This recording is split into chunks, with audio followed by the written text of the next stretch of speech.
मैकबेरी junior एक combination दवा है जिसका उपयोग बलगम वाली खांसी में किया जाता है। इसमें 3 कंपोजिशन होता है। सबसे पहला कंपोजिशन है लिबोसल्बुटामोल। लिबोसल्बुटामोल एक ब्रोंकोडायलेटर है। ये ब्रोंकाई को डायलेट करता है और सांस लेने में आसानी होती है।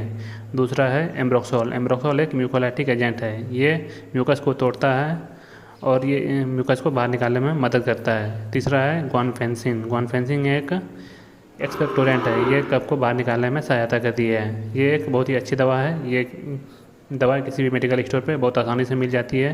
अगर हमारी वीडियो अच्छी लगी हो तो लाइक और सब्सक्राइब करें।